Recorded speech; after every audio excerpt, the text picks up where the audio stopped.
together today.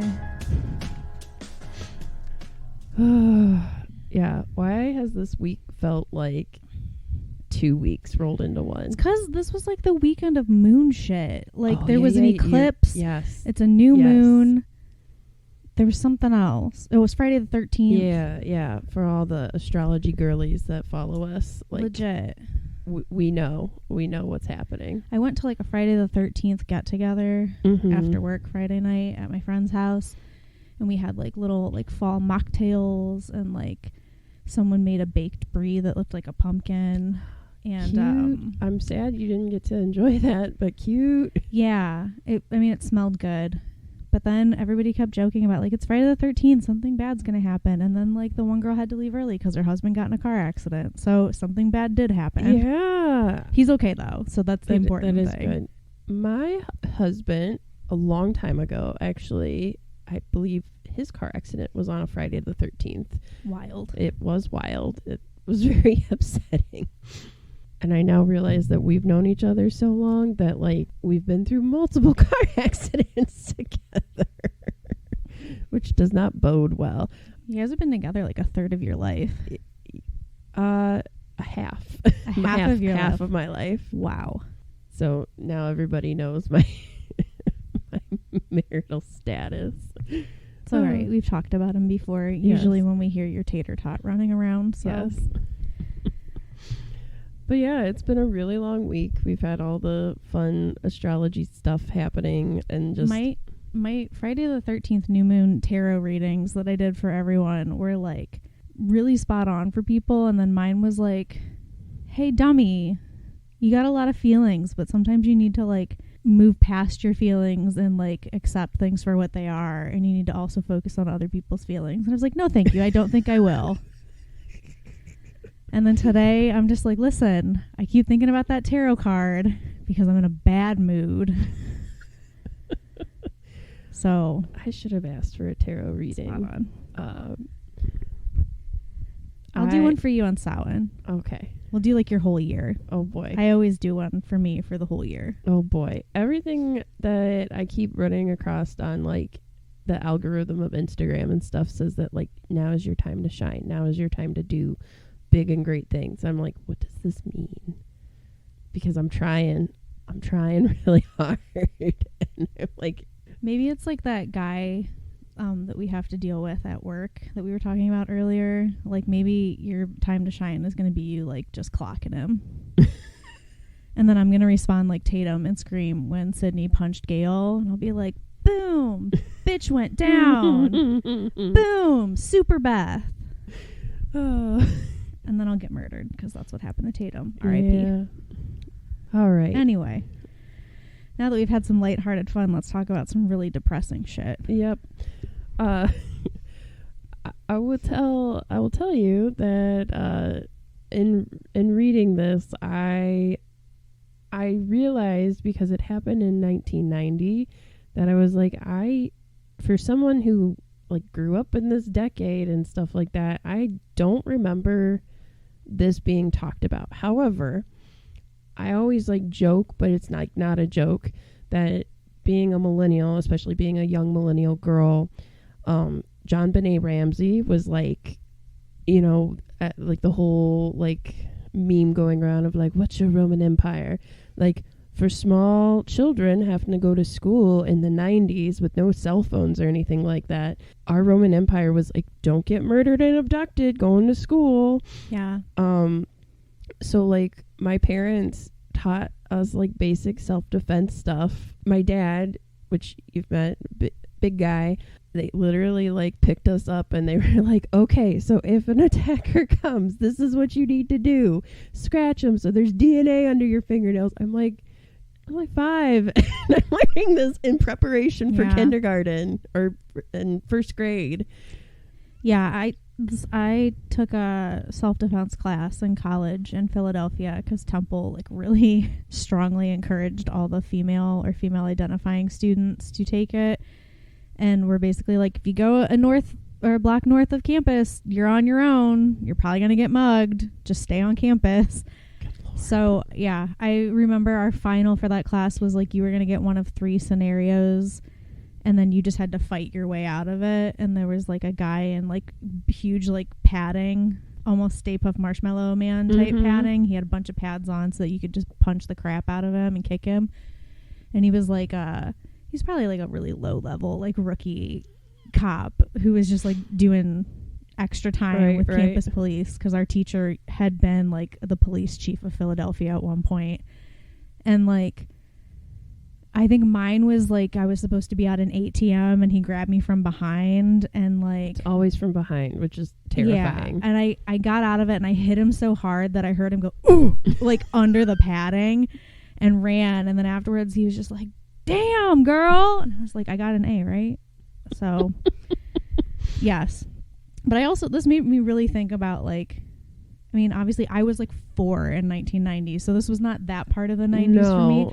But the later part of the 90s, I remember like being in scenarios sort of like this. Yes. And I'm like, God, how easily something awful could have happened. Yes. So, and that's what I'm thinking too, is like for what we're going to talk about today, it's definitely something that I feel like even if we didn't discuss it, it's definitely something that like this happened right at the beginning of the decade and made national news. So it definitely shaped kind of the decade. And for millennials, just between that and John Bonet and other like abductions, cold cases, murders, you know, what a wildly terrifying time to grow up in.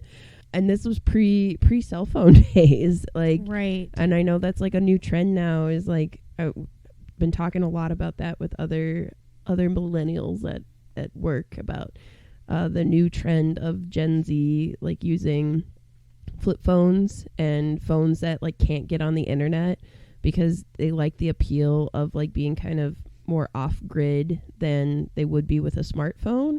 Like I understand it, but you also have to understand if you like lost service and you don't have internet on your phone, and if there's not a payphone around, which, you know, anymore, there's no payphones around, you had really no way of getting a hold of your parents or like an adult if you were in a bind somewhere.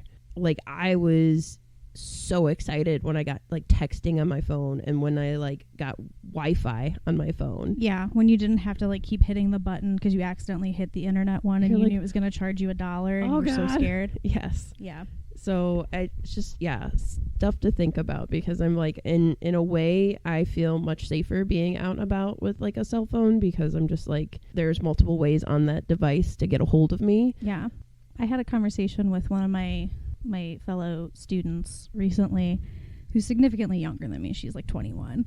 And she was asking me about like the memes of like, oh yeah, like Friday night, my parents thought I was spending the night at my friend's house, but really I was dying of alcohol poisoning in a cornfield. She's like, did you really do that? And I was like, yeah, people really did that. She's like, you can't do that now. Like parents can track your location on everything. Yeah. Like, you can't get away with anything. So pluses and minuses, I guess. I guess. I don't know. Now having a tater tot, now I have like some skin in this game, and I'm like, I understand like Liam Neeson's I will find you. Yeah. So I get it. Like if something were to happen to my tater tot, I would be all over that. So now that we've had that little sort of like teaser of what we're doing today, we are going to tell you about the murder of Lisa Pruett, which happened in Shaker Heights, Ohio. So that is Northeast Ohio, near Cleveland. More affluent area of Northeast Ohio. Yeah. Cleveland's a very interesting place in that you have like Cleveland and then you have all of the suburbs, and then it's like certain parts of Cleveland you're like, oh, scary, and then other parts of Cleveland it's like, good, who lives here? Good God. Yeah, and especially this part of Shaker Heights, like the streets that are mentioned. I have driven through this neighborhood so many times, and I had no idea about this. I had no recollection of this happening until I recently read a book about it, which is, it is an idyllic neighborhood. It essentially was set, it was when it was sort of like founded and established, it was a planned utopia. Like the Van Swearingen brothers, who were like train, like railroad magnets. They were also Shakers, which is where Shaker Heights comes from. They were like, we're going to set up this idyllic community.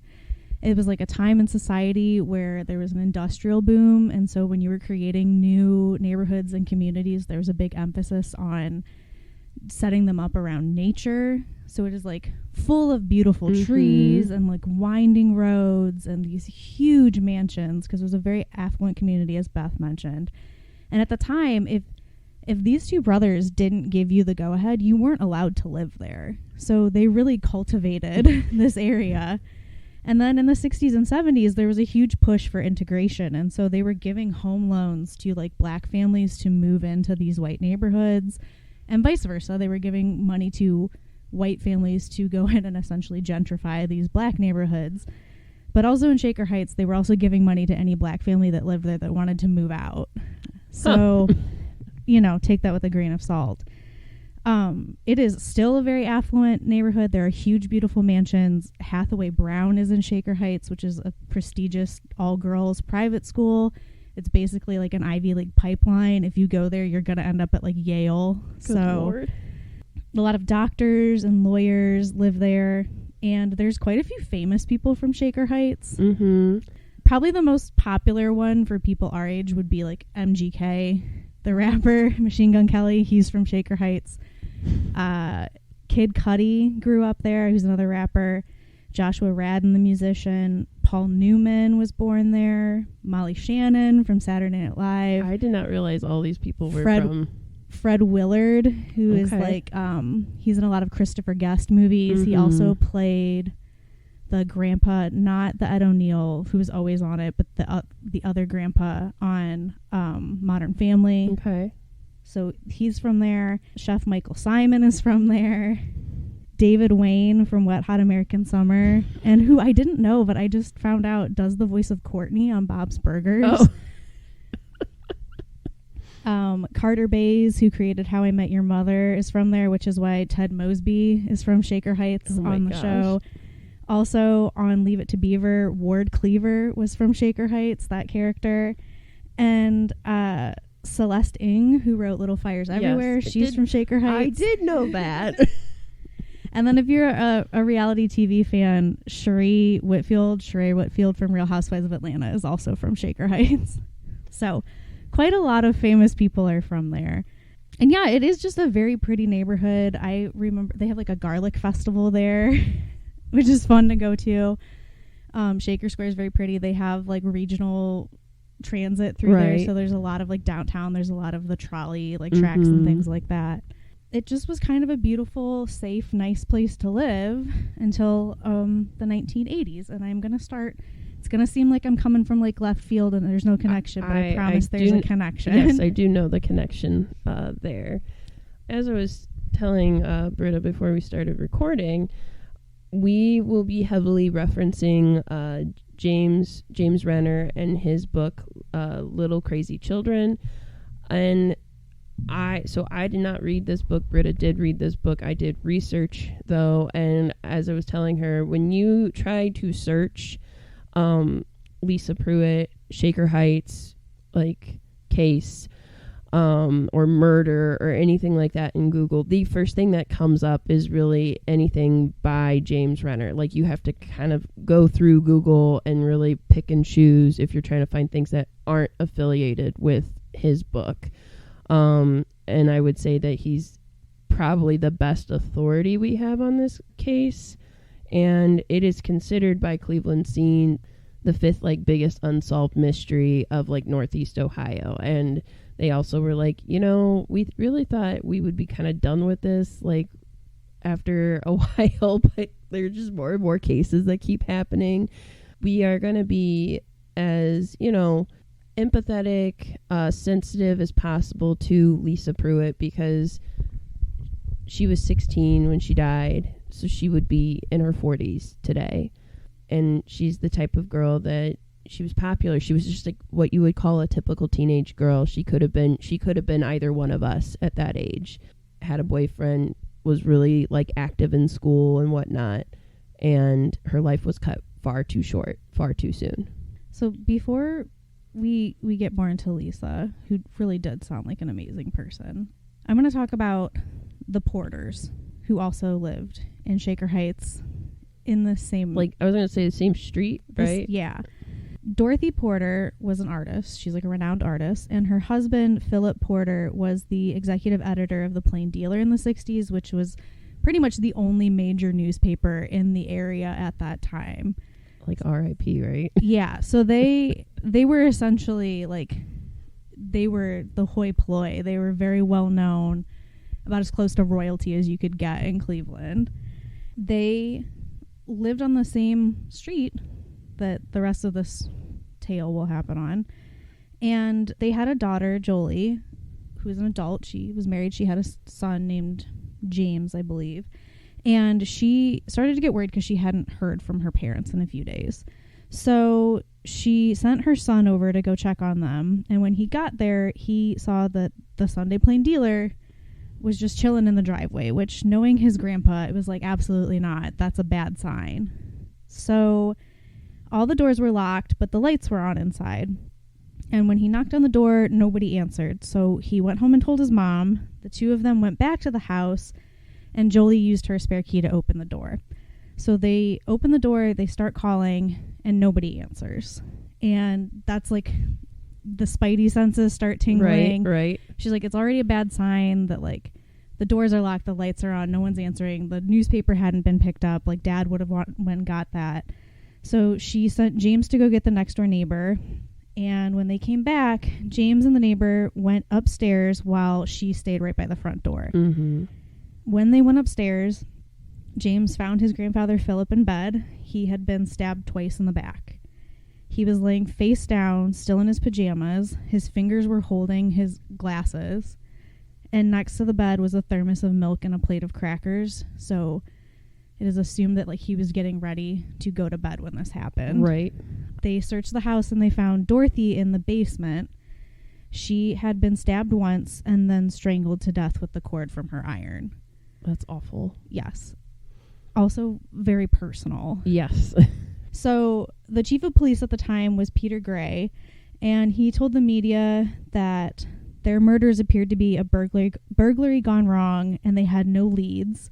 Philip and Dorothy had last been seen alive on May 17th on a Friday night when they'd hosted a cocktail party at their house. Their guests left around 7 o'clock, and it appeared the break-in had happened between 7 and 9 p.m., which is like... So shortly after the cocktail party. Yeah, and it also still would have been light outside at that time, so it's kind of weird that someone would be breaking in. Springtime. And they determined that somebody had cut through the screen of a kitchen window and climbed inside.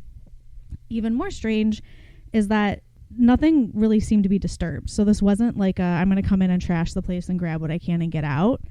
It was like a very calculated movement through the house. And there was like no sign of a struggle. And Dorothy's purse and wallet were just out in the open. So whoever did it didn't take anything really. We say he because in most true crime cases, 90% of it is a white man. Yeah. So like nothing appears to be stolen. There's no signs of a struggle. It's no trash and grab. And the chief of police said, if there hadn't been two bodies, you wouldn't have even known anything had happened. Right, because the house was like otherwise immaculate. Yeah, so the working theory is that like they were getting ready to go to bed and she came downstairs and sort of interrupted the burglary, and that's why she was killed, and then the burglar went upstairs to finish, I guess. Oh, okay, so hear me out. I wouldn't call myself a particularly like adept true crime girly, but I will say I've read some things. I've done some presentations and research on true crime. When you strangle somebody, it takes a lot of effort to strangle somebody. It takes 6 minutes to strangle someone to death. And if I were a burglar, say I didn't carry a gun on me because like obviously a gun would be noisy, but I did carry a knife because that would not be noisy. Wouldn't you just like do not a strangulation? Yeah. Because unless you didn't want her to scream, I guess. Again, I don't like there are ways to kill people without making them scream, but like I don't know. That feels very like I got something to prove to this. It's a very strange case, for lack of better explanation. Yes. And, this is 1990, so this is really before like DNA was what it is today. Right. The O.J. Simpson case, I know, is really what broke open like the regular use of DNA technology and using that to pursue criminals in court and like really verify that. There's still lots of people that have been wrongly convicted and are still in jail because of not using DNA. Yes.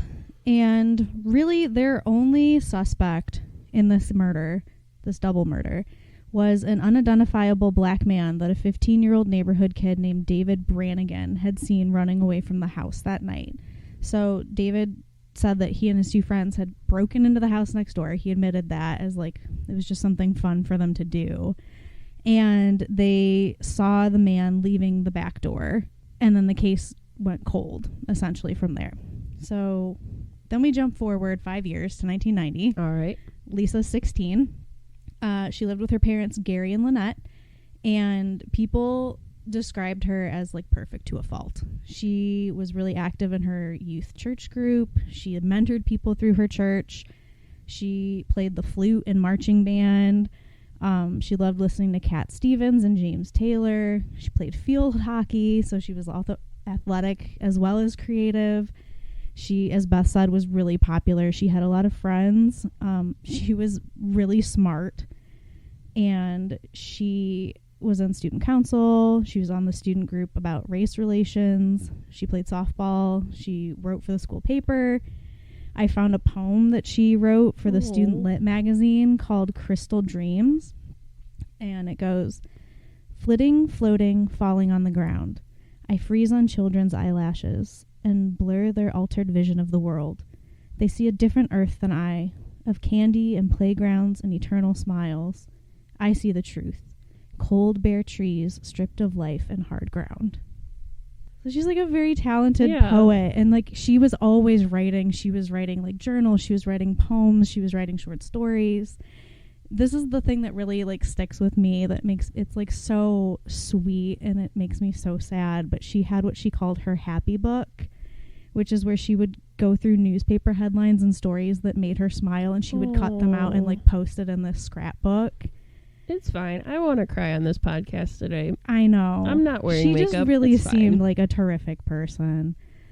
And like I said, she was really smart. She took honors classes. She was really good at chemistry, and her dad remembers like helping with her homework because he was a chemist like for his job, and so he like enjoyed helping her with that. And she kind of ran with this group of friends who were also really smart, who were known as the AP Posse. And so they all took AP classes and basically had the run of the school. They could do pretty much whatever they wanted. And their parents were all like rich career professionals, so they were focused on their jobs and were just kind of oblivious to like what these kids were doing. But it was also the 90s, so you didn't feel like you had to know like what your kids were doing all the time. Right. They had that independent streak. But as I said, like the way you describe her, you could easily insert that into like somebody you know, or like somebody you identify with, or even parts of yourself. Like I'm like, yes, I did a lot of that type of stuff in high school. Yeah. Like I was in that same type of group. One of her friends said that she was always the person that like if someone was having a bad day, like it became her like sole purpose to cheer them up or like make them laugh. So yeah. Yeah. I was reading a Reddit thread, and they were like, she sounds perfect. How is there any type of suspect list of like people that would want to see her murdered? Yeah. So Lisa started dating a boy named Dan Dreifert. He was also a musician. He was the singer in a rock band. He was creative just like she was, and also part of that AP crowd at school. He did kind of like have this like rebellious streak in him. I was gonna say, sounds kind of like a bad boy. Yeah, he was like a band nerd who lived in a mansion, but like he loved REM, and he had like a garage band called Your I Mother and Her Howling Commandos. I love that we're like, he was a bad boy. He listened to REM. Yeah, I know. We'll just wait till we get to some people later in the story and their descriptions. But the band practiced in the basement of his house in a wing. Can you imagine having a wing in your house? As the Howling Commando room. And he and his friends got into a little trouble at school because they started wearing a single black glove and calling themselves the Black Glove Cult. Oh, geez. But it was a reference to their fencing gloves. Like, they were all on the fencing team. And so they would wear just one of their fencing gloves and called themselves the Black Glove Cult, like, as a joke. What nerds. I know. Okay. And they, like, made a flyer, which, you know, like, back then, like, it's 1990, so, you know, it's, like, them, like, cutting out things and putting it face down on, like, a Xerox machine and so it printing looks like the serial killer, like, note you see in the movies and stuff like that. So it had, like, a picture of a glove on it, and it had, like, teeth on the gloves, and it said, "Beware, it bites." And it had, like, G-O-D on it, and they were like, well, what does G-O-D stand for? And he was like, it's Gynecologist of Death. And they're like, where would that even come from? He's like, it's a Monty Python sketch. And the reason it said "Beware, it bites" was because Lisa and her best friend Catherine had, like, stolen one of the boys' gloves because they thought the cult was, like, dumb. Mm-hmm. And so he made the teeth in the picture to make it look dangerous so that she'd give it back. God. Yeah. And so really, like, you have that, and then he also liked to get high on cough syrup, which apparently they all kind of did. It's like something he learned at church camp. So I will say Stephen King also got high off of cough syrup when he couldn't have alcohol. So yeah, I guess they would chug bottles of Robitussin because if you drank more than the recommended dosage, it had codeine in it, and like if you drank enough fast enough, it would make you trip like you were on LSD. And ew, yeah, grape or cherry flavor, both disgusting, both gross. And all I can think of is, like, in the early 2000s, every girl used Aussie, like, scrunch spray in their hair, and I always thought it smelled like Robitussin because it was like grape. Yeah. So that's all I can think of is, like, essentially getting drunk on Aussie scrunch spray. But they're 16, so like, that was their way of illegally getting drunk, because you could just go buy it off the shelf then. Like, it wasn't like an over-the-counter thing. Like, you just went to the store and bought a bunch of Robitussin and chugged it with your friends. And they would call them Robo parties. Yeah. Ew.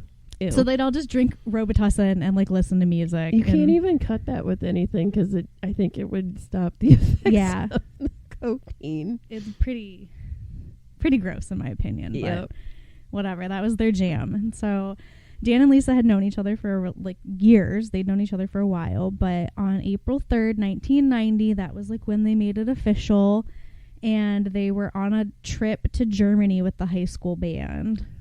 Wow. Wings of their own houses, trip to Germany for band. Right. What world? We don't know it. So, like, at school, she would write him, like, I remember doing this with some of my friends, where it's like you multi-page notes. Yes. Yes. Me and my husband wrote each other high school notes. Aww. And the one time I was very excited because I thought I was getting 2 notes, and I was like, oh, look at you, industrious. And the second note had like 3 words on it and was like, haha, just kidding. And I was like, I feel cheated. That feels like very on brand for him. Yep. So yeah, she'd write, like, these really long notes to him. They would pass each other, like, secret notes they had a copy of Adam's Daughter by Gertrude Samuels, and they would just, like, mark certain letters, so it was like an encoded message, and they would pass the book back and forth during school so their teachers couldn't, like, read the note. Oh, that's actually really cute too. She would record herself on cassette tapes, which now I'm just thinking of that girl who bought the cassette player. Cassette tapes, yes. God, turn to dust and blow away in the wind. Yep. We're so old. Cassette tapes. So she would record herself on cassette tapes. There was, like, one that she gave him that one side was labeled the long, boring side, and then the other side was labeled the shorter but still boring side. And, like, she, like, was singing True Colors by Cyndi Lauper on it. So yeah, it's like a very sweet high school romance, but also like many high school romances, it's like your hormones are nuts, so like you fall heavy and hard in love very quickly and just making out all the time, I'm sure, and doing all that fun stuff. Yes, we've all been there, right? Yes. So that summer, Dan had actually spent a little over a month in essentially like a mental institution in Cleveland. Dan's dad ran the pediatric unit at the Cleveland Clinic, and he pulled some strings to have Dan committed. Reason why? He was essentially just being a teenager. Right. Like, he didn't want to go to bed when his parents told him to. He was like arguing about curfew time, and his dad was a control freak. Oh, see, I read articles that said he had suicidal ideation, and I'm like, okay, like, also like a teenager thing, right? Like, yeah, not like. And I don't know if that is true or not, but also with his dad being a doctor, I think that could be something that his dad said just to get him committed. I know that his parents did find out about the robo parties also, so it's essentially just like dad was trying to put him in his place and was like, fine, you want to be a little smart aleck, go away for a month. But then now you have the stigma attached to you that you have, like, that you've been institutionalized. Yeah. And that you have problems with your mental health. Right. Which is why it was kind of like hush hush. Like, not a lot of people actually knew that that's where he was. They may have told like his friends, like his really close friends knew. Lisa knew, obviously. Right. His ex-girlfriend Kim, who lived behind him, knew because she also like sent him things while he was there to sort of cheer him up. And I'm assuming some of like, you know, the AP posse probably knew the truth, but a lot of people didn't know. Right. That that's where he was. Because it was hush hush. Yeah. Well, but then in sight of the long story we're telling here, this is not boding well. No, it's really unfortunate timing, honestly. Yes. So on September 13th, 1990, Lisa had like the best day ever. Yeah. Do you want to say what happened? She was very excited because Dan was getting like out of the institution essentially, and she was going to like hang out with him, but she wasn't going to hang out with him until like 6 or 7 o'clock at night, and it was only going to be like for a few minutes, but she was just excited still because he was like home. But then she like was like, hey, we can hang out. I'll sneak out and I'll come over at like midnight, which I was like, girl, I didn't look up what day September 13th was, but I assumed it was a Thursday. It's a school night. Yeah. And I'm like, granted, life of the rich and the famous, I was definitely in bed by midnight most nights because I worked a part-time job and I did homework, and if I was in bed by 11:30, man, it was a good night. Yeah. And that was also while like AOL Instant Messenger my husband, because it was cheaper than texting because I didn't have texting on my phone. For real. Yeah, they didn't have AIM then. They didn't have ASL in their little bios. No. But it was also a great day because she got her driver's license. Yes, I forgot about that. Yeah, she did get her driver's license. And she passed like a huge test in her German class. Yes. So it was just like win after win. Everything's coming up, Lisa. Yes, it was a great day. So much so that Lynette, her mom, made like a special dinner. She baked her a cake to celebrate. Aww. They had like this really nice dinner with all of her favorite foods. And during the day, Dan had been discharged. It was like 2:00. His dad picked him up. At 3, he rode his bike to school. So like he lived less than a mile away from high school. So this is like a super short bike ride. So he hopped on his bike. He rode over to surprise Lisa. She was studying chemistry with Kim Rathbone, who lived behind him. As soon as he found her, like the AP posse found him. And they were like, yo, Dan's back. And so they were all like coming out to hug him. And he like walked her to the car and he went home. And then Kim came over and they sat on the back porch and talked.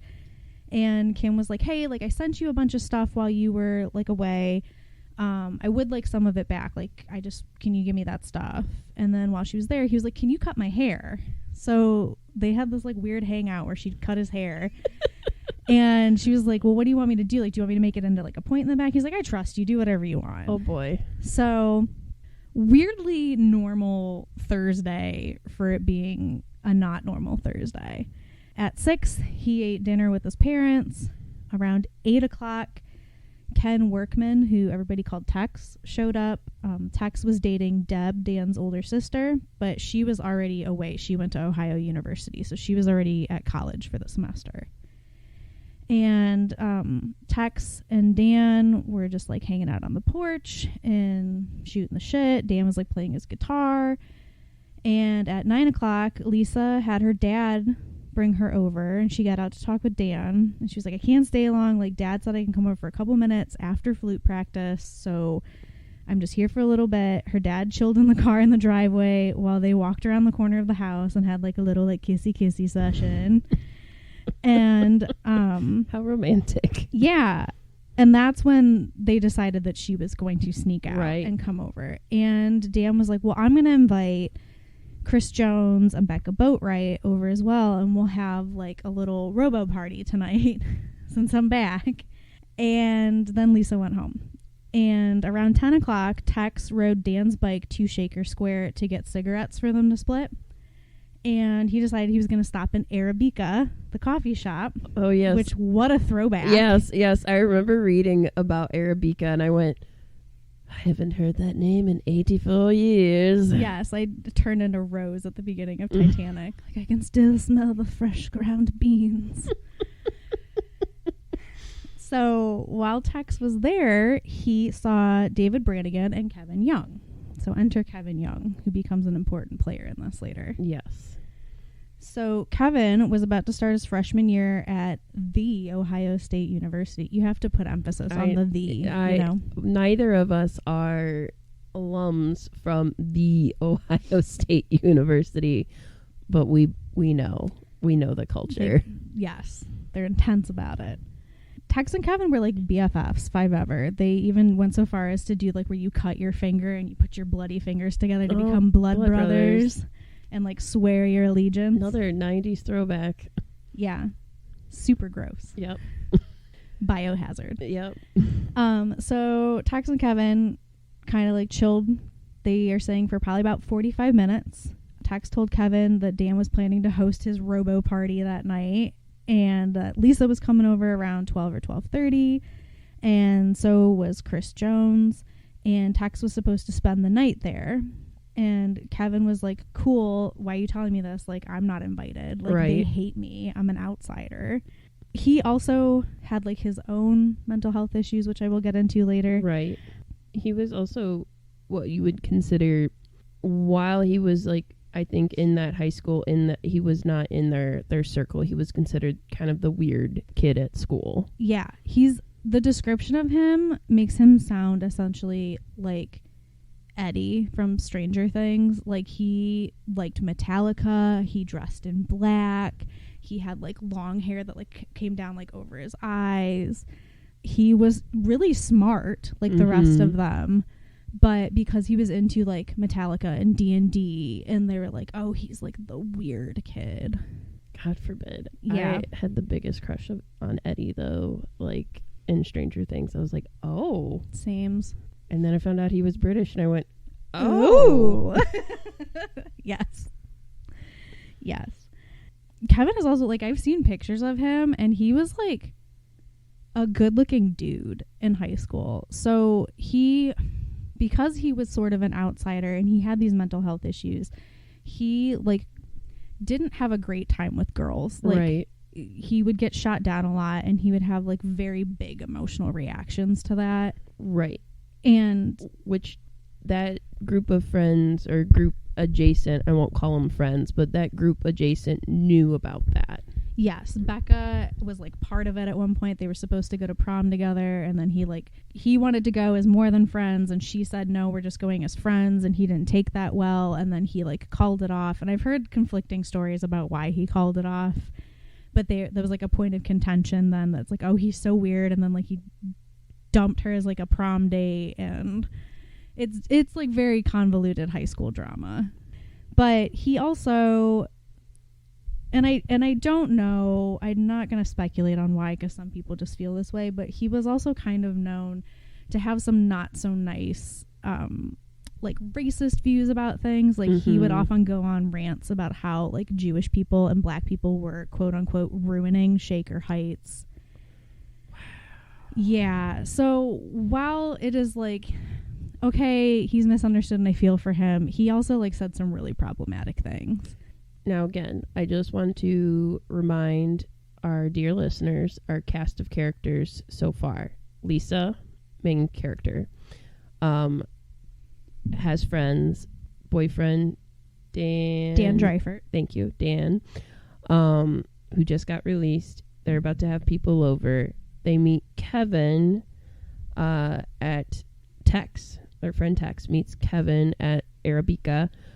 And also David Brannigan, who we mentioned from 1985, who's like neighborhood scoundrel, scumbag.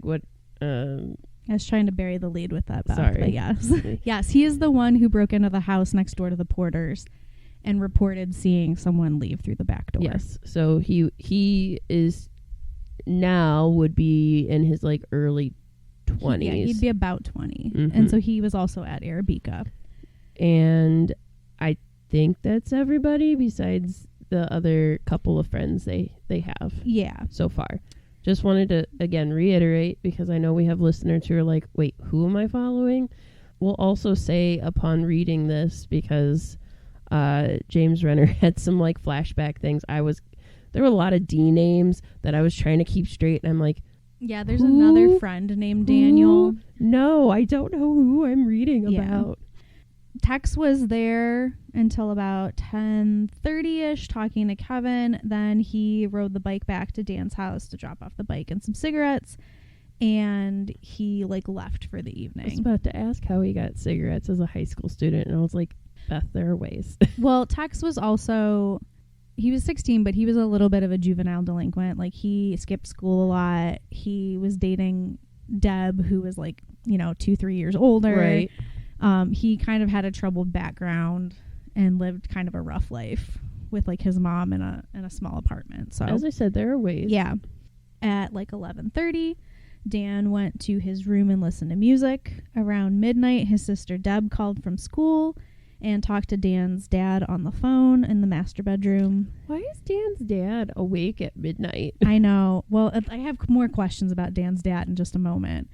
But so he's in the master bedroom, and then like mom was in the next room over picking up the landline on like the other line. So they're in like two different rooms talking to Deb on the phone, which is like such a 90s thing. Yep. And Dan was just hanging out like on the bed with his dad, listening like over the phone and like having a little bit of a conversation too. And then when their parents said goodnight, Dan went into the den and talked to his sister for a little bit longer. So at 1:05 in the morning, police were called to Dan's house. Dan actually called them because he said he was worried.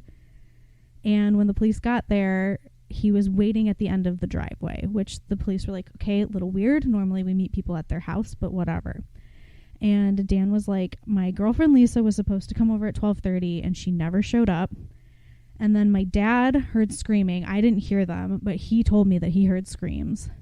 And he was like, they knew that she was going to come over. And so we like went outside.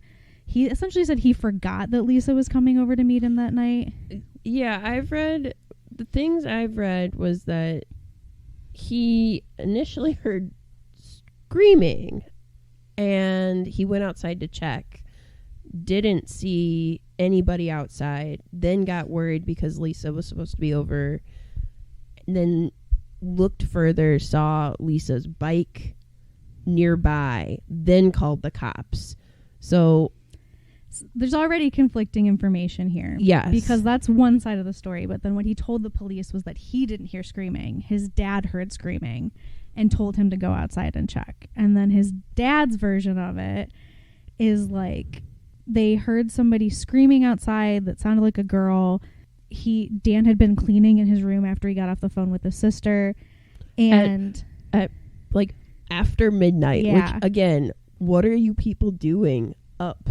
Like, I assume Dan's dad works a 9 to 5. What are you doing up? Right. So he is a doctor, so maybe he makes his own hours. Like, maybe he doesn't go in on Fridays. Maybe. I just questions. I have questions. Dan's room and his dad's room were connected by a bathroom. Okay. And his dad from his room was like, "Did you hear that?" And Dan was like, "I don't know what you're talking about." Like, and he went into the room and he didn't hear anything. And so his dad, Robert, said, "My first inclination was to run outside and see what happened. Realizing I was stark naked, I quickly looked at Dan to determine if he was more fully clothed than I." Why are you naked, Robert? Did like Dan leave the room to talk to Deb and you immediately just stripped? Like, what is going on here? They failed to mention that in what I was reading. Yeah. And so he's like, "I looked at him and saw that he was wearing a pair of brown moccasins. And this was important to me because I knew he could get out quicker than me." Oh my. Well, I think he can. He's not going to flash the neighborhood. Also, why is he wearing moccasins? It's like 1 o'clock in the morning. 12:30. So. Well, I can't say I'm wearing house slippers right now. So Dan went outside to the front lawn.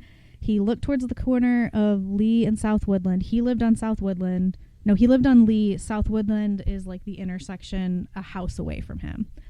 His dad got dressed and came outside, and like they didn't see anything out of the ordinary. So Robert went back to bed and started reading a book.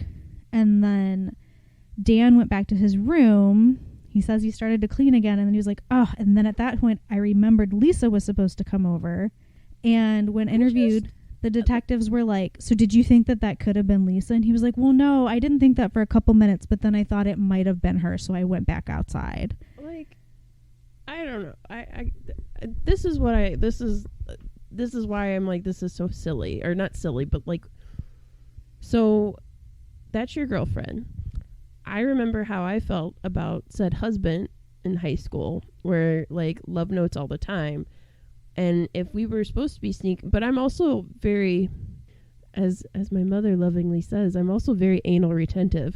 So if I knew somebody was sneaking over and I wanted them to be successful at it, I would be literally counting down like the time watching for this person so that they could successfully sneak over. Right.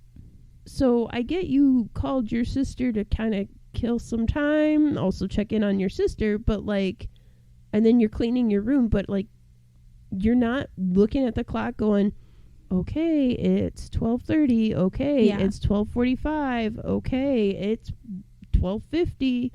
Right. I could understand losing track of time, but the fact that he says he forgot she was supposed to come over is a little sus, in my opinion. Right. And so when he went back outside, this is when he found Lisa's bike hidden in the bushes beside the sidewalk at his neighbor's house. So at the corner of Lee and South Woodland, this lot, and I have like looked at it on Google Maps, and there are so many trees. There are like huge bushes that line the sidewalk. Like, it is very secluded. So what you're telling me, it's a perfect place for murder. Well, it's also like a perfect makeout spot. Like, if you were going to sneak out and hook up with your girlfriend or boyfriend, it is really hard to see past the bushes, like into the yard, essentially. And so he found her bike sort of like stuck in the bushes there. And he says he like didn't know if it was her, so he touched it just to reassure himself that it was and stood it up. And he told the police this when they got there. So he's like, "So like my fingerprints are probably on it because I did touch the bike." And then he says he went back inside, he called her house, got the answering machine, and then called 911, but didn't tell his parents. And when asked why, he said, "Well, I was just too busy calling and running around, like I wasn't thinking straight." But when they got there and originally were talking, he said he didn't hear the screams. His dad heard the screams. And then later he would be like, no, I heard the screams. And then he also said, well, my parents knew she was coming over, but they didn't know she was coming over. So my question is, though, if said dad heard screams, told son to go investigate because he's naked, dad's not going to follow up on screams? Well, he did. He went out like on the front porch and he said neither he or Dan saw anything strange. So he went back inside and like went back to reading his book. Closed, I hoped. Hopefully, because then after the cops started searching the area, Dan went inside and woke up his dad, who came out to talk to the police. And Dan went back to his room and went to sleep. Dan, come on now. You're not worried one bit about your girlfriend who's MIA? Yeah. So what I have read did not paint Dan in this light. Which is funny, because I did read stuff by James Renner, and that's not the working theory that I read. But now it very much makes sense of why police were suspicious, because in every true crime book you ever read, or documentary, or even scary movies, it's always the boyfriend, right? Like, they're like, oh, it's always a crime of passion. It's always the boyfriend. Yeah, the husband did it. The husband did it. So the people who lived next door to Dan, the woman who lived there, her name was Holly Bush. She lived there with her husband. And at the time, her 87-year-old brother was also staying with them because he was visiting from Atlanta. And she said that she had watched the 11 o'clock news and was like in the kitchen painting her nails. And then she heard a noise outside. And she said, my first thought was that somebody was tampering with the rental car we had in the driveway. I turned out the kitchen light and looked out the window. I saw nothing. I turned on the yard light and looked out the door, and I saw nothing.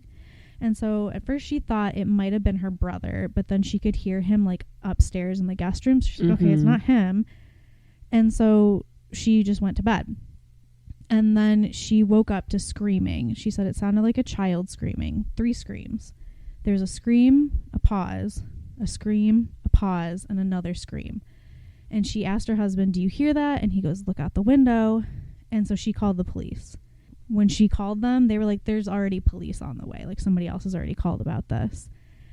And when they asked her about it, she told them that, like, the kids who lived on Lee Road would, like, cut through their yard a lot. And they had asked the Dreiferts who lived next door, like, please don't do that. Don't cut through the yard. And she said, recently I saw a young woman come from the Sedgwick side, which is the street behind Lee Road. So this is like where Kim, who lived behind, she lived on Sedgwick. And she's like, I would see the kids like coming through from there. And she said, recently I saw a young woman come through from the Sedgwick side. She walked through our yard and went through the shrubbery between our property and the Dreiferts, but I didn't speak to her. So we can kind of like infer that that was probably Lisa sneaking over to see Dan. Right. So already, though, I'm getting more consistency from the neighbors than I am from Dan and his dad. Which, come on, what are you doing? You're a pediatric like person of all people who are anal retentive. Like, what are you doing? The police officers who were there investigating, one of them was a canine unit. He had a police dog named Drill, who was like pretty good. He had been like successful in a lot of like cases with tracking and things like that. So he smelled her bike. He like hit on something. He sort of went down and turned, essentially like he was going around this like heavily wooded area. And then he lost the scent and just like stopped. So the police started searching that area, and they were like moving back towards the Dreifert house. They went down the driveway of the Bushes, and that like essentially would take them straight up to the Dreifert's property. And they were shining their flashlights around looking for footprints, and that is when they found Lisa. So she was wearing, it makes me so sad that it's described as like a pretty blue turtleneck, because it's like, of course she like got cute because she was coming to see Dan. So she had a turtleneck on, which was pushed up like over her bra. Her jeans and underwear were pulled down and were around her right leg. Her left tennis shoe was off and laying next to her. And she was basically covered in blood. Someone had stabbed her to death. The final count is she had been stabbed 22 times, mostly from behind. So this is a very violent murder. Very violent. She was already dead. They checked for a pulse. There was nothing. And so they started like roping off the scene. And then I also read at the scene they found footprints. Yes, they did take a cast of footprints. And they were a very unique pattern for a shoe. They were herringbone footprints, which, you know, there are like pictures and stuff of this, like if you look it up online, and they are like, it is a fairly unique pattern to have on the bottom of a shoe. Yeah. Which makes me think of like, who was the killer in California that got caught because of his shoes? Oh God, I remember. Do you remember? I can't remember who it was. It wasn't the Night Stalker, was it? Maybe. It might have been. I just remember I think it was. He had like a really unique shoe, and they found out that only like a few pairs had been sold, and so it was really easy to like connect it to him. I always think about with the Night Stalker, because he's been so heavily romanticized in media, thanks Ryan Murphy. But I always think about the fact that, like, about reading him in real life, how a lot of the people that he like robbed and stuff like that talked about how bad he smelled. And I'm just like, I'm kind of squicked out the fact that like, you know, I've seen pictures and stuff, and I know that there was like women following Richard Ramirez and stuff like that. But then I just think about the fact that like in real life, he smelled like he didn't bathe for weeks on end and smelled like death and blood and all sorts of other viscera. And I'm just like, that's gross. That's not attractive. No, why are we sexualizing this man? Beyond like that fact, why are we sexualizing this man? Yeah, there's like it's like there's a psychological name for that, for when people are like infatuated with serial killers. It's wild. They also found there was really deep bruising around Lisa's neck that looked like somebody had probably grabbed her necklace and pulled it backwards, choking her while they were stabbing her.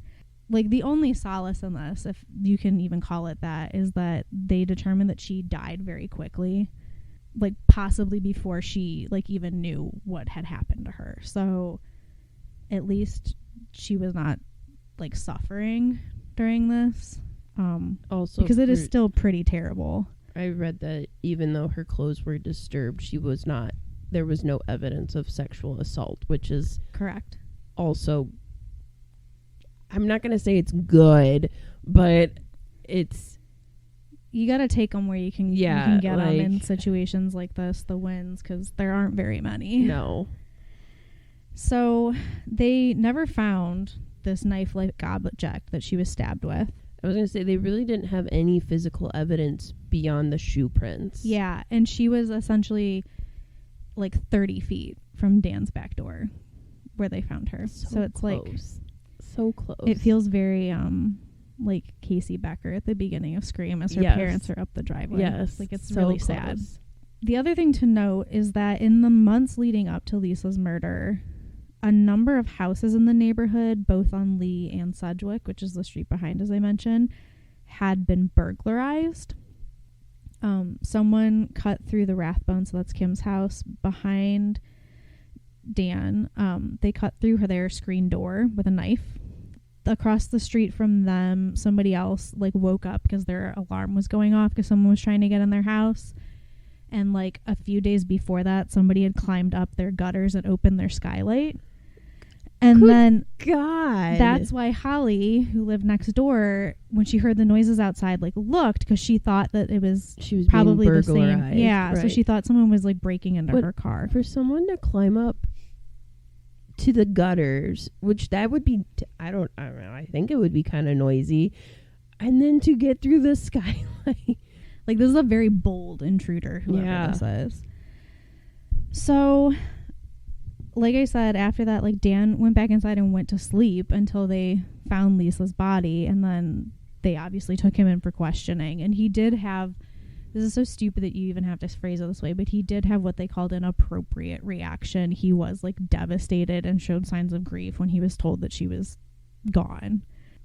I'm just saying that because there's also, like, a lot of things that later are gonna paint Dan as, like, not so great. So, well, and then on top of all that, you know, in this case, we don't have really the DNA technology. It was around in the 90s, but it was not prominently used.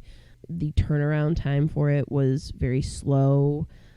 It's not as sophisticated as it is today. So the evidence they had to gather was really kind of hard evidence, and they used a lot of, like, polygraph and stuff like that, which, as we have discussed on a previous episode, like, how accurate are polygraph tests? I don't know. Yeah, like, they're not super accurate. But that's also what they used later on to kind of convict people for the interviews they did. Yes. So from the jump, like, I very much, for something that is considered an unsolved case or a cold case, like, I feel like it deserves a fresh set of eyes. And it also might be one of those cases too, knowing kind of the end of, like, people and stuff like that, it might be something we never get closure on. And not just we, I mean, like, the family of Lisa. Correct. Like, they may never get that full closure. Even if they can find DNA evidence, like, it is one very small amount of closure. Right. It's not going to bring her back. Like, no. And I don't know if finding out now, like, with so much distance put in between, like, that grief is probably so different now, having lost her so long ago. Like, right. I don't know if that's going to open, like, fresh wounds or what. So I don't know if they even want that at this point. Over the next few days, like, over that weekend, the AP posse were, like, together all the time. Like, they essentially had, like, sleepovers. Like, they were together, like, 24/7. Right. They were with Dan watching, like, the news reports the next night, and he got really pissed off because the TV reporters were hinting that Dan was, like, the prime suspect. He got mad about that, and so Chris, one of their friends, and the other Dan Messenger, and their friend Scott were all at Dan Dreifert's house, and some of them went over to Lisa's house and asked to go up into her room, and her parents just let them go up there, like, by themselves and hang out in her room. There's a police investigation going on. Right. Oh. And so, sorry for that. It got a little loud on my end. Yeah. And then Debbie came home from college. Obviously, like, Tex called her and told her that something terrible had happened. She came home from college, and Tex and Kevin met her at the RTA station when she came home to, like, bring her home. And she and Dan went downstairs into that Howling Commandos room, you know, in the music wing of the mansion, to talk about what was going on. And Chris later told the detectives that was when they started floating the possibility that Kevin might have killed Lisa. He said that Shane McGee and John George had heard about a month before that Kevin had wanted to kill both Dan and Lisa because he'd been in love with Lisa for 2 years and Dan had stolen her away from him. But they never reported these threats. No. They waited until the day after she was murdered and then went to the Shaker Heights police and said, you know, somebody told Kevin that Dan had sex with Lisa, and Kevin went, like, nuts. He got really aggressive, both, like, language-wise and physically. He was obviously distraught. He said he wanted to kill Dan and launch war on the female race. In some context, he said that he wanted to kill Lisa and Dan Dreifert. And then he said, well, I can't remember the exact wording he used, but it was really clear what he meant. And then John was like, I said he's sleeping with her, and Kevin freaked out. He was like, that asshole, I hate him, I'm going to kill him, I want her dead, and then stormed off and left me and Shane. And at this point, it's called into question, like, why did they fixate on Kevin? Like, everybody who's talking about this is very like, well, I don't remember exactly what he said, but like, I think he said something like this, and that's how I took it. Right. I heard from so-and-so that so-and-so heard him say this. It felt very group. Dan obviously is getting this rap, and it's insinuating that the boyfriend did it, right? Because that's even back in the 90s, that was a thing. But why not Kevin? Kevin's an outsider. It's all circumstantial evidence, right? It would just take the heat off of Dan. That's why they can't that's why they can't say specifically what Kevin said. It's just, well, you'd get the gist of it. Yeah. But, and here's the thing. If Kevin was truly like this terrible person who wanted people dead, why would Tex be friends with him?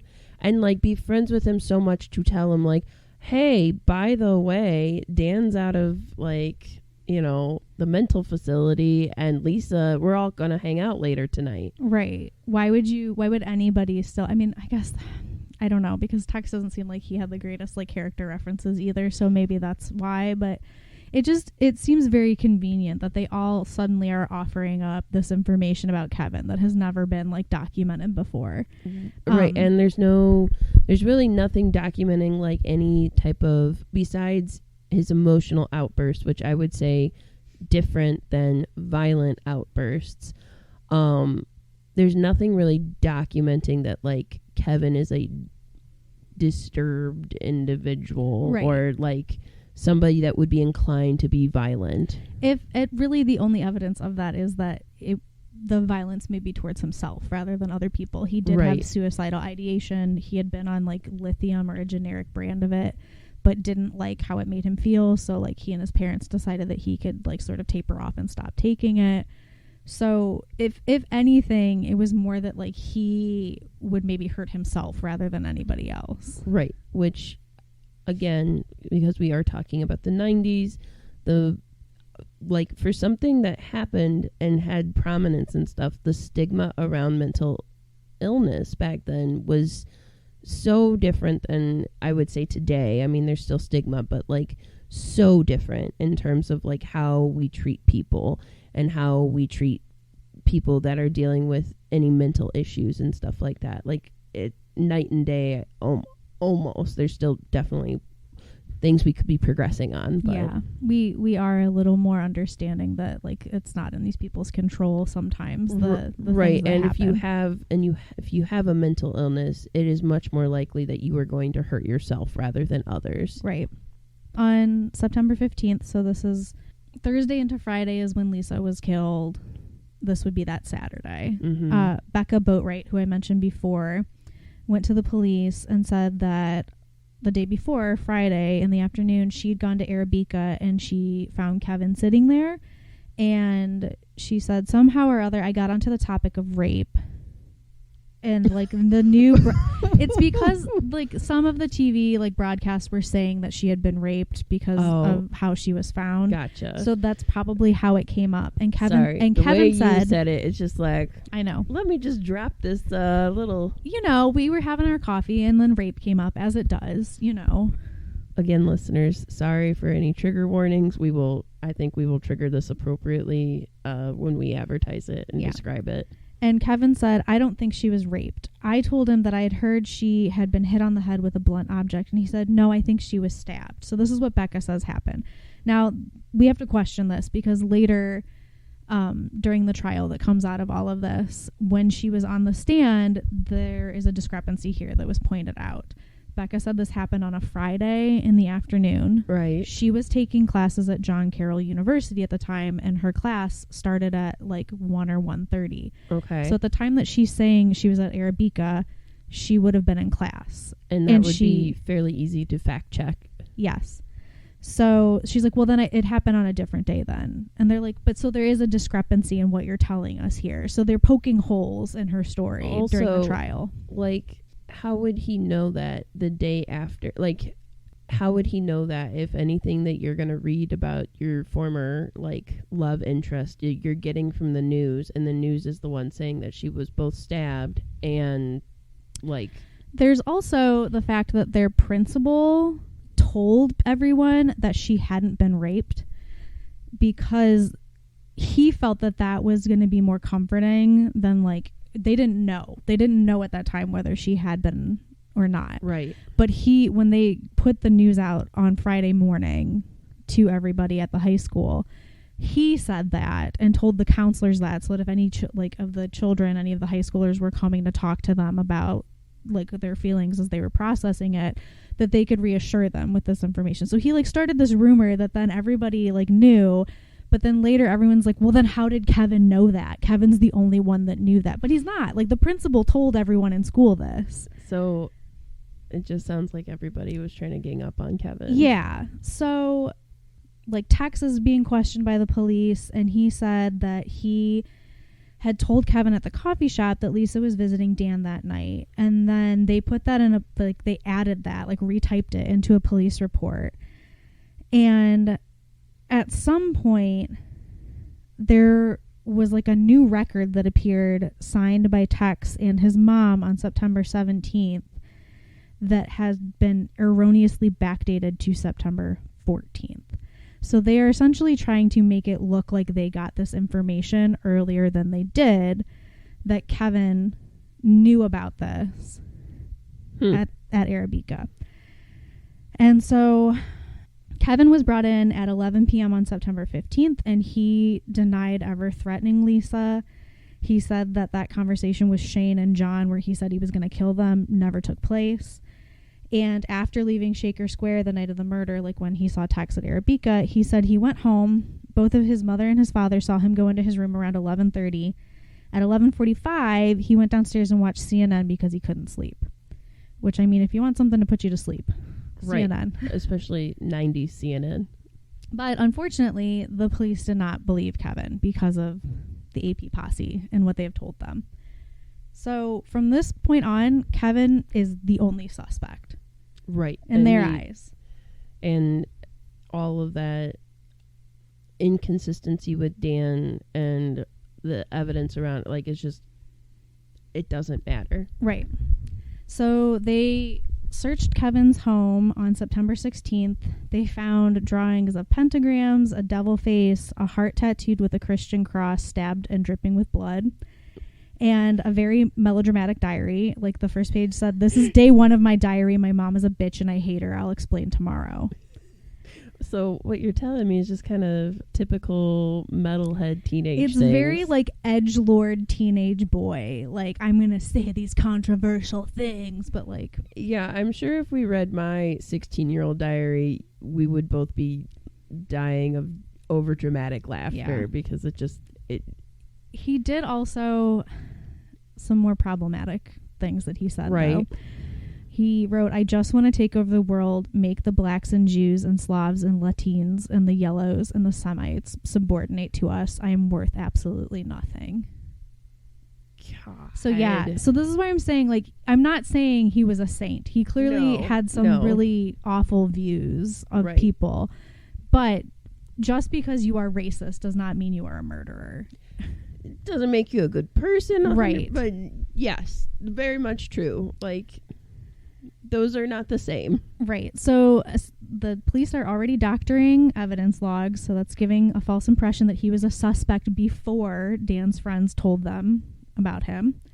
They also got samples of Dan's writing too, but didn't really care about it, even though they are just as bad. They found letters to Lisa that he wrote while he was at the clinic. And he wrote, "I tried to kill myself. I need out of here. This place has fucked me up.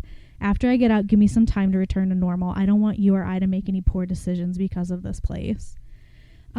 He quoted lyrics from a song that said, "I'm sorry, now I killed you, for our love was something fine. Until they come to get me, I shall hold your hand in mine." And another note, he said, "Someday I'll go too far and do something very bad, and you'll yell at me and be serious, and I won't be able to handle it. But you can't let me get away with murder. I look at you and see what I've done to you. I'm a bad influence on people." Chris is another example of this. And believe it or not, I think I've made Kevin worse than he already was. And then in another one, he wrote, "I want to poke your eyes out with my favorite pocket knife," which are lyrics to a song that he wrote. Whew. So these are also pretty explicit and scary notes, but the police are just ignoring it because they're focused. They want it to be Kevin so badly. Right. Well, wouldn't it be so nice and neat and wrapped up in kind of a nice, neat police bow if, like, it was Kevin? Yeah.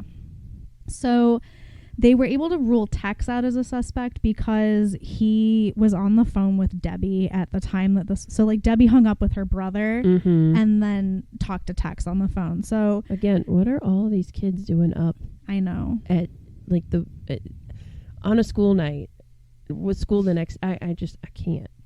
But with Tex being on the phone with Debbie at 12:19, that call lasted until 12:54. So he would not. While it's ruling out Tex, it is giving more time for Dan to have been alone prior to when people heard screaming. Right. And so the police essentially went to like a local FBI agent and a profiler who was working out of the FBI Academy, and he said, like, Kevin has no ego. He has low self-esteem. His personality definitely fits that of a person capable of committing the crime. So they flew to Quantico on September 25th, these Shaker Heights police detectives and the special agent, to question some like profilers about Kevin. They didn't even they had all that evidence of Dan. Why not? Wild, logical idea. Why not eliminate both suspects, right, or be like, oh, one is more than the other? They looked at the shoe prints and were like, well, it doesn't match anything for Dan or Kevin, so we don't need that anymore. And they found a fingerprint and they couldn't match it to Kevin, so they're like, oh, well, whatever. And they just disregarded it. So there is this evidence that rules him out, and they just so badly want it to be him that they are just disregarding it. But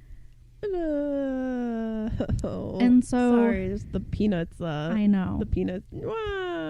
I know. So they start to formulate like this idea that he could like even be a serial killer, and they start going over strategies for a polygraph interview with him. And so they're asking like, how do we break him? And the words that they used were, how do we clockwork orange him?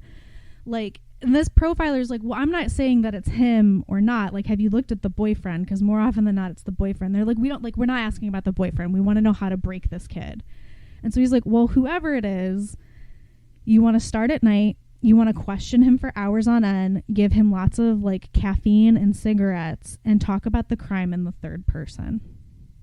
So classes at the Ohio State had started the next week. So Kevin had moved into his dorm and was starting to like move on with his life. He was like, wow, like my roommates are really cool. Like I click with my roommate really well. He's got a girlfriend who's really nice. Like for once, like things are kind of starting to look like I might get a fresh start and be like kind of okay here. And Shaker Heights police already have this plan. They send a undercover agent down to pose as a janitor in Kevin's dorm and surveil him. Oh my gosh. And this is what Shaker Heights taxpayers' money went towards. On October 26th, when he was on the phone with his dad, there was a knock at the door. It was Shaker Heights Police Sergeant Tom Gray. Kevin told his dad he would call him back, and Sergeant Gray was like, you need to come out in the hallway with me. And he was like, he goes, oh, you're from Shaker Heights Police. And he was like, yeah, I need your help. So he lived in one of those college dorms where like you had a common living area but like multiple bedrooms. And so while he was in his room with the door closed talking to his dad, his other two like roommates' rooms, their doors were open and there were people there hanging out. So there's already like a group there that is overhearing all of this and being like, what is going on? Right. And this is like the first days that you're on campus. So this is already like awful. Yeah. So they were like, well, can we go talk at like campus police? And he was like, well, I don't really want to do that. And they're like, well, we have a hotel room at the Ramada. Like you could come talk to me in my hotel room. So Kevin's like, okay, we can do that. So he goes to the hotel with Gray. And he said that he had like a soft approach to getting Kevin to like get trustful of him and like, get him calm before they give this polygraph. So this is at night. This is at like 10 o'clock at night when this is starting. In a hotel room. With no lawyers, no like any. It's just you and a cop. Yep. And he started to call his dad back before he left, and then was like, well, can I call my parents later? They're like, you can call your parents whenever you want. And he was like, okay. So they're chatting. He's like talking about how much he likes school. He like mentioned that he had recently mastered like one of the Mario Brothers games on Nintendo. Like he loved playing Nintendo and was really good at it. He like kind of brought up how he was like worried with all of like the conflict in the Middle East, and that he was afraid they were going to reinstate the draft. And Gray was like, well, when I was your age, I had to worry about getting drafted in Vietnam, so I understand that. He's like, okay, so like once you're ready to stop talking, I'll just take you back to your dorm. He goes, oh, I'm a night person, it's okay. Oh. He's like, okay, well, can I get you a pop? And he's like, yeah, a Coke in a can. So he gets him a soda, and he's like, I just want to remind you, I'm a police officer. I'm investigating a crime in which you're still a suspect, so you have the right to remain silent. You don't have to talk to me. And Kevin's like, no, I want to help. Like, I want to help however I can. Oh, and Kevin. you can stop whenever you want. I know. You can get an attorney. He's like, I know my rights. So he's like, okay, well, tell me what you think about the incident.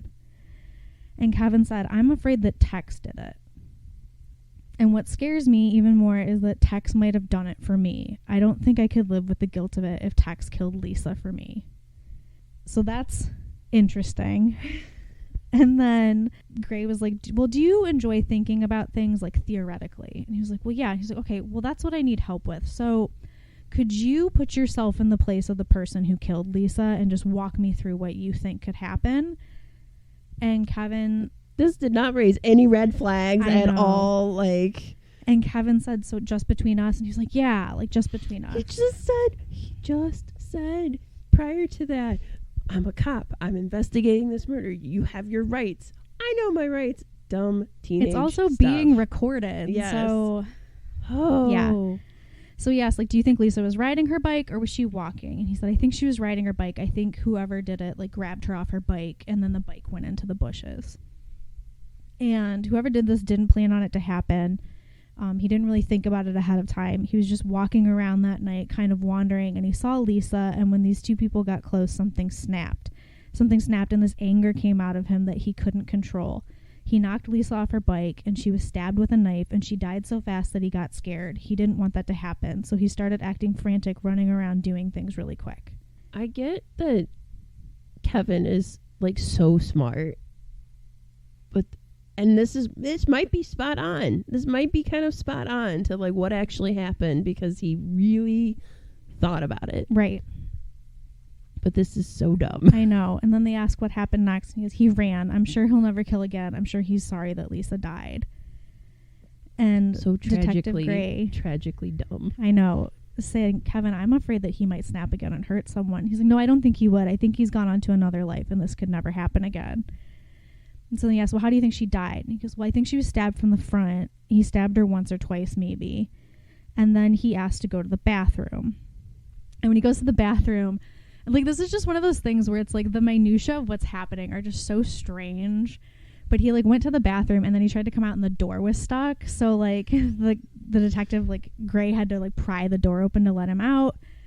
And then he was like, can I get another soda? And they're like, it's getting really late. Like, do you want to go to sleep? He's like, no, I want to stay awake. And he's like, well, how familiar are you with that area? And he's like, well, I walk around at night, but I don't usually go over there. I usually just go across the street to the high school and like walk the track at night. And he's like, oh, okay.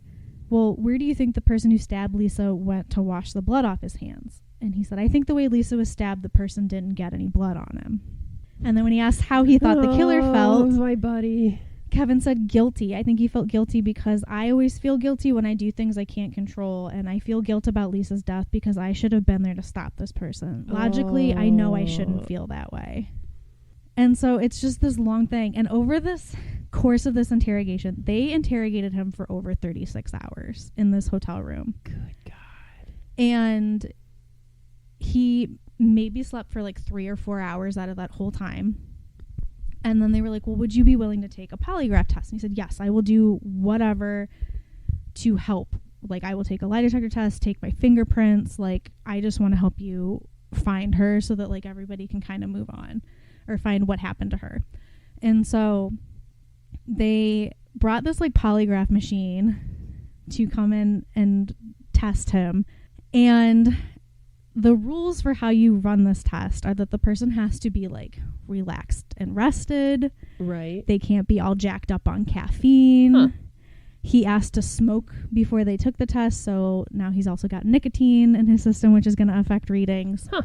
And they said, well, do you want to go home and go to bed? And he was like, no, I would rather just get it done with. So he takes the test. He fails. Well, how else are we going to succeed in this test? Right. I don't know it. They go back and interrogate him some more. And he's like, well, can I take another test? Like, I think I was just tired. Like, maybe I can sleep and then I'll take another test. And then there's a whole thing where, like, the hotel room was only booked until 2, so they had to leave and, like, go eat at a pizza place. And then they come back and they give him another test, and he fails that one as well. And he's like, I don't... laughing, but it's just, like, hijinksy. Like, I know. And it's just, like, these people in authority, like, why are you focus on the evidence and solve the case? Like, yeah. You shouldn't be focusing on booking a person so it's like an easy solve. You should be focusing on like, what is the evidence before us? I don't know. I will also say I've seen too many like true crime shows that glorify like, thanks Law and Order, that glorify like cops wanting to like actually solve the case. Yeah. And then they do find that evidence, but it's usually the boyfriend. Yeah. I also at this point think that like they kind of had to go all in on this because they had already done some ethically questionable things to like point them in his direction. Right. So it would be really bad if then it turned out to be someone else and they had doctored any like information or anything like that. Where was like all of the public defense lawyers at this point? Where are they at? Yeah. So basically Kevin fails both these polygraph tests and then he starts to panic a little bit and he's like, I know that the test can't lie, but I know I'm telling the truth. And he starts to get really agitated and then he tells the detective, I feel suicidal. I feel like I'm going to hurt myself. I need to see my doctor. I need to be committed. So he calls his doctor. He like consents to being sent to a facility for a while, and this has to kind of halt the investigation. So this is a roughly good place to stop for the week. Yes. And there is more to come to discuss about the true crime and tragedy of Lisa Pruett's murder. And we hope you come back and join us next week so that you can find out what happens. I mean, I guess you can always Google it or something like that in between, but why would you spoil it for yourself? I would also tell you that you're probably not going to be satisfied with the ending because it is somewhat of an unsolved murder still. Yes. So next week we will wrap that up. So please join us for part 2 next weekend. In the meantime, as always, you can find us on Lake Erie Library on Instagram. We are working on getting on other social media. You can find our podcast wherever you get your podcasts, including YouTube, maybe Apple. We're still working on that as well. They don't like us. And yeah, as always, stay safe and enjoy kind of the autumnal season post-Halloween and stay spooky, friends.